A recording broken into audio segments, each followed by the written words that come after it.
Good morning. ৰাতিপুৱাই আজি গা পা ধুই মই আজৰি হৈ ল'লোঁ। কাপোৰো বহুত ধুব লগা আছিল, এইকেইদিন সময় পোৱা নাছিলোঁ, সেইকাৰণে কাপোৰবিলাক আজি সময় উলিয়াই ধুই ল'লোঁ। এইফালে পোৱালীক দেখিছে নহয়, পোৱালীও মোৰ কাপোৰ মেলা জেগাত চাই চাই উমলি আছিল। এফালে ভিতৰত আহি ৰাতিপুৱা সাজৰ যোগাৰ কৰি ল'লোঁ। এইটো কি দেখিছে নহয়, এইটো বেতগাজ হয়, আমাৰ ঘৰৰ বাৰীৰ। এইফালে জল্দিকৈ কেৰাহীখন পাতি বেতগাজৰ চব্জিটো বনাবলৈ ৰেডি কৰি ল'লোঁ।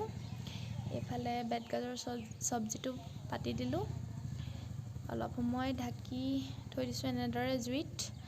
এনেকৈ এইফালে আমাৰ বেতগাজৰ চব্জি ৰেডি হৈয়ে গ'ল আৰু জল্দিকৈ ভাতকেইটা খাই লওঁ বুলি ভাতটো উলিয়াই ল'লোঁ।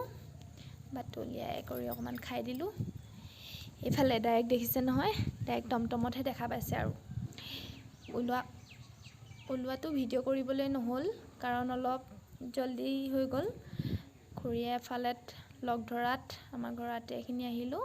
এইফালে মিঠাই অলপ লৈ ল'লোঁ দোকানত সোমাই। এইফালে আকৌ আমাৰ বেটেৰীখন ঠেলিব লগা হৈ গ'ল, ৰাস্তাটো বেয়া আছিল। এইফালে আমি আলহী ঘৰ পাই গ'লোহি।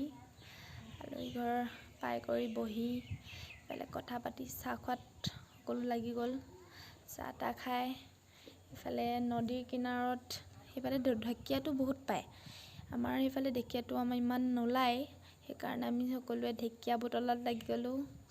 ঢেকীয়া চেকীয়া বুটলি আমি ঘৰলৈ উভতিলোঁ আৰু।